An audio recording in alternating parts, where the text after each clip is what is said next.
But yeah, I don't expect it to be anything serious. And I would be stunned if, Howie's been doing this a long time. I would be stunned if he contacted Saquon directly.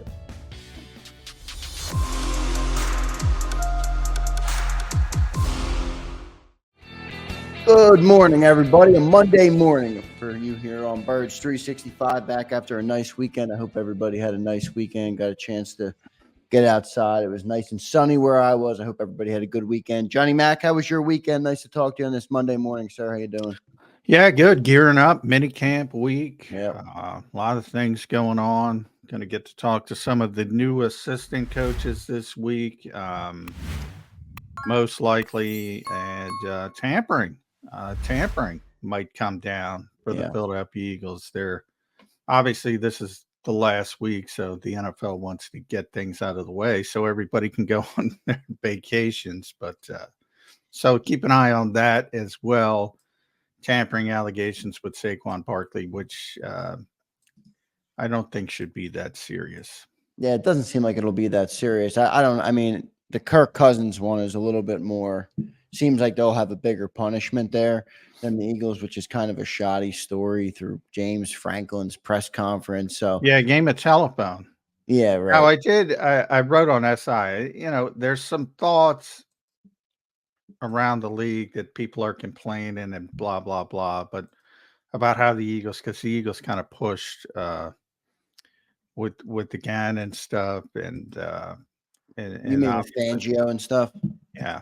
Yeah. And well, no, it really didn't involve Vic at that point, but there's 1,000 conspiracies that sort of spawned from it. But the issue was that it was a procedural error by the Cardinals in that they had to wait to talk to Jonathan until after the Super Bowl. They called Monty Ossenfort, called him after the NFC championship game to congratulate him. At the time, Gannon thought he was coming back to Philadelphia. He even remembered the interview with John Clark on the field where he said he was coming back, and then he was coming back. Right. And then Monty called him up to congratulate him. They had a prior relationship and said, would you be interested in interviewing for our job? And you're not allowed to do that unless you had prior contact, like Shane Steichen, the Colts were already down the road. So they made a procedural mistake with a rookie general manager at the time. And the Eagles kind of pushed it, and they got some draft capital out of it and draft positioning. So I did hear from a couple people that, are like, all right, settle down. And I think, they might push the league to punish the Eagles as an example. But I don't know. And then the big part of it comes in from Miami. Like everybody knows there was, a little bit of hijinks going on there. But I don't know if they want to open that Pandora's box. You can't say you're investigating Saquon Barkley, which seems to be a game of telephone, essentially. He tells James Franklin something. James Franklin hears it a little bit differently and says something in front of the media. I don't think that's that serious. And if you want to say, oh, but what about this? What about that? Well, then you got to investigate those specific instances. In the case of Vic leaving Miami, yeah, there was probably some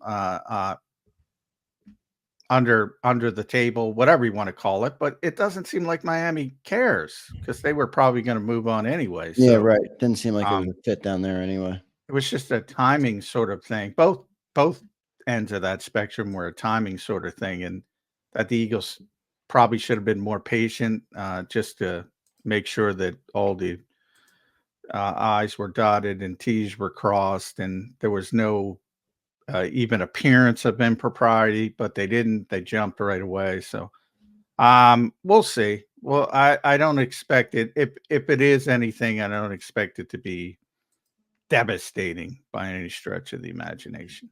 It is minicamp week, everybody. Excited for minicamp. Johnny Mac will be down there Tuesday, Wednesday, Thursday. So some good stuff planned. I want to welcome everybody in this morning. Daz, Screwface, Twiz, James Carver, Crawley. We appreciate everybody being here this morning. And for anybody I missed, we appreciate your viewership and your support of the channel on the show as always. So we appreciate that. If you like the show, please show us it and drop us a like on the show, as it will help us grow. John, I just want to close out this tampering story, I guess, until we get the news of what they end up doing. For anybody that missed the story or doesn't know why the Eagles are being investigated for the Saquon, James Franklin had said at a press conference, and I'll paraphrase here, part of Howie Roseman's sales pitch to Saquon Barkley was the Penn State fans being Eagles fans and that type of thing. And he used the word Howie Roseman. He said Howie Roseman, and Saquon did respond to it in his opening press conference. I'm not sure who saw that or who didn't see that, but he said it was through my agent. It was a little bit of a miscommunication with Coach Franklin. So the Eagles are being investigated for that. John, if they do get a penalty, last question on this, what do you think it'll be? Just like a late round draft pick? Or maybe Yeah, day 3 pick, or maybe even day 3 positioning. If you remember Arizona, they kind of flop picks, and the Eagles got better positioning on one of the issues. So maybe something like that. But yeah, I don't expect it to be anything serious. And I would be stunned if, Howie's been doing this a long time. I would be stunned if he contacted Saquon directly. But if you talk to people from the Giants, and I talked to a lot of people from the Giants side, the Eagles have been interested in Saquon Barkley for a long time. And we're hoping the Giants wouldn't franchise him back before the 2022 season. And they were planning on making a run. So it seems to be an open secret in the NFL. They've had interest in this particular player. Whether that factors into it as well. There might be more to it than just James Franklin. If it were just James Franklin, they probably wouldn't even be looking into it. That's to the be honest. public thing of how it Yes, started to the yes. public's eye, right? The NFL might have found something else or might have done deeper investigations. I guess we'll find all that out, or to some extent, what they find and what they come down with for the Eagles. So we'll get more to that and later in the week. Johnny Mac, mini camp week. I'm pretty excited for mini camp week, the first ever mandatory mini camp in the Nick Sirianni era. What is Johnny Mac looking forward to? And just for you to expand, how is this different from OTAs for anybody that's tuning in and might not understand the difference between OTAs, mini camp? I know one's mandatory, but what's on your mind, and what are you looking for? That's the biggest one, and that is a big one. It's mandatory because Right. a lot of the things we were talking about with the voluntary stuff was depth chart stuff, but you don't really know because some of the guys aren't there. Devontae Smith wasn't at either open practice to reporters, the voluntary stuff. So all of a sudden you have Joseph Nada playing with the ones. Isaiah Rodgers, who was the spring star, the OTA MVP, if you want to call it. Bradbury obviously wasn't there for obvious reasons, and Slay wasn't there for the second OTA practice as well. So, where would Rodgers be if those guys were there? And Bradbury obviously is the biggest story. Does he show up? Do the Eagles do something? Do they trade him? Is there any need at this point for other teams to go in that direction? It's a difficult time on the calendar for a trade. That's why, in theory, maybe you want to hold on to him into August, and then maybe training camp, injuries, attrition, all that kind of stuff, and maybe you can get a day 3 pick for him. On the other hand, if he's here, there's not a lot of good from him being here. From the standpoint of, I know a lot of people have spun it, and James, and I constantly say it, I'll say it again. James is a professional, and he's not going to create waves. That's not the issue. But from the Eagles standpoint, you got a bunch of young players you want to get ready for week 1 in Brazil. And if Bradbury's out there, you're taking reps away from them. So it doesn't make sense from the Eagles' perspective, from a football perspective either, when you talk about planning. Right. So I don't know if the juice is worth the squeeze to push this down the road for Howie Roseman. You always want to win. You always want to get something for a valuable player. But we're talking the upside of this is a day 3 pick, maybe a day 3 conditional pick. Is that really worth it to take away some of Yeah, the right. development and the maybe it is, maybe it isn't from his perspective, but there's more to it than just, oh, James should show up and be a professional, because he shows up and and he's being a professional. And even if he teaches Quinyon Mitchell like the best teacher in the history of the world and Cooper DeJean, that means he's out there playing and taking reps away from them. So there's a lot of unintended consequences to this type of stuff. Yeah, and I say it all the time. If I'm the Eagles, I just let them go and say thank you very much. But it doesn't seem, if they were going to do that, they would have probably already done that. right. That's my next question. Have they, in a way, have they tipped their hand because of the calendar now? We're June 3rd. We're after the June 1st deadline where everybody was saying, oh, he'll be a post June 1 designation and they'll release You him. can do that at any time. You could Right. have You done can do that that in at any March. time. But now Yeah. we're officially after that date. We're 1 day from mandatory minicamp, and they still haven't moved on from James Bradbury. Part of me feels like if they were going to do that, they would have done it by now, because there's not even an opportunity really across the league for an injury or something of that sort. I guess maybe they're going to go into camp with him. And by the way, I think James Bradbury is going to show up. I don't think James Bradbury is going to take a financial hit because Howie didn't want to move him. That would be my perspective. Yeah, And and there's, you can have them show up and say, come up with a groin injury, a whole right, in, yeah, so to so he doesn't speak. get fined. Yeah, Yeah, you can do that.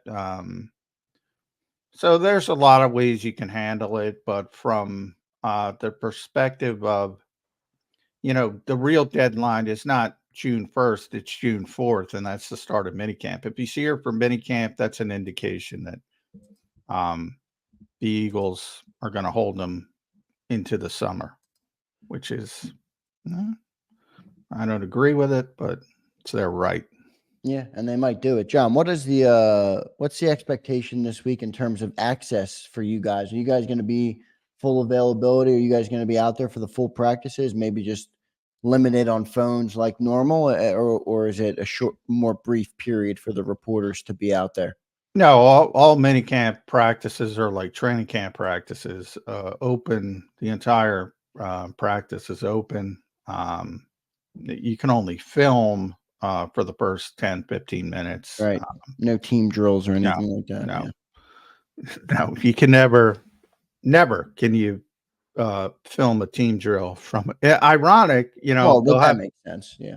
no, it doesn't make that much sense when you think about tons of teams around the NFL have open practices still, lesser than used to be, obviously, but there's still many teams around the NFL that have open practices for their fans during training camp, and you can't stop fans from filming stuff. And on Lincoln Financial Field, the one open practice the Eagles have had, sometimes two, um, fans you can't stop them, and they'll film the team drills. You won't see it from reporters. Um, and it's kind of silly, but it is what it is.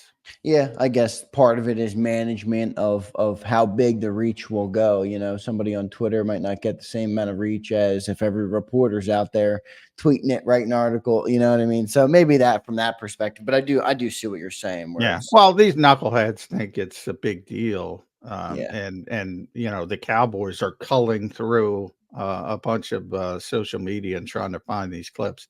Nobody cares. yeah, Nobody cares. But it's the way of the NFL. And they all think they're in the CIA. yeah, they really do. Uh, Marcus Hayes, guys, coming up as our first guest on the show today. So we all have Marcus Hayes from the Philadelphia Inquirer. Marcus does great work. He's a guy that stirs the pot sometimes, but he always writes what he feels, and he says what's on his mind. Let's go to Angel Martinez, who drops us a super chat this morning. Good morning from Bakersfield, California. I love it. So all the way from the West Coast, we appreciate you being here, Angel. Same town as Sean Stevens. I've heard a lot of talk on here about other corners, but haven't heard him mention much. Is there a chance he makes the team at all? I know he had an interception in the OTA last week, but Johnny Mac, what Yeah. have you seen from Sean? Is he a sleeper to make the team?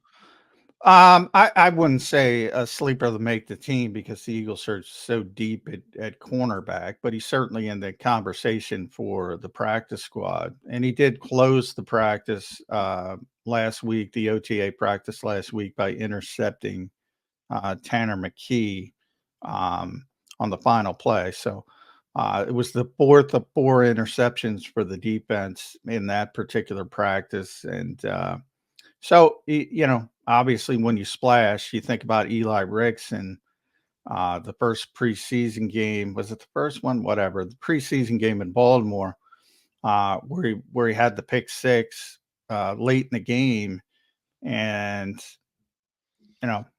fourth string quarterback, but it opened people's eyes, and all of a sudden he's making the football team. So it's always good when you open eyes and you make a big splash play, and Sean was able to do that.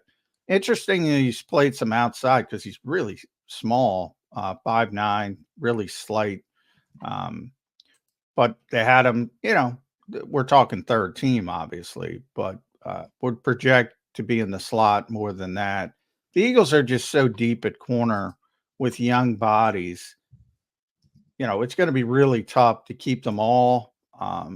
And a guy like Sean Stevens got a shot at the practice squad, no question, but probably there have to be quite a few injuries for the initial 53. Yeah, so we'll see how it all plays out. Some good storylines. Another super chat I want to go to real quick, Johnny Mac. Thoughts on moving Blankenship to nickel linebacker? I mean, he's going to play probably out there in big nickel, but John, what's your thoughts on that? Yeah, it hasn't been the case. The Eagles like Reed Blankenship as a safety, and they used a lot of big nickel last year, and it was, Sidney Brown or somebody like that moving down closer. And I think this time around, that would be Cooper DeJean's role. We'll see how it shakes out. That's where I think, part of getting him on the field is going to come to fruition, at least early in the season. But as far as the safeties, yeah, I think it's going to be Reed and obviously CJ Gardner-Johnson. And no, I don't think he would be the big nickel guy. Yeah, so we'll see how that all plays out. Let's get to our first commercial timeout. Johnny Mac, Marcus Hayes from the Philadelphia Inquirer coming up next. A great columnist here in Philadelphia. Always writes what's on his mind and always gets the people talking, gets the people thinking. He certainly does that for me. So we'll talk to Marcus Hayes coming up next on Birds 365. Thanks, everybody, for tuning in this morning. We see all you guys in the chat. We appreciate the super chats as well this morning. Stay tuned. Coming up next is Marcus Hayes on Birds 365. If you missed any of today's show on the JAKIB Media channel, listen to the podcast on your way home. Available on YouTube, Apple, and Spotify.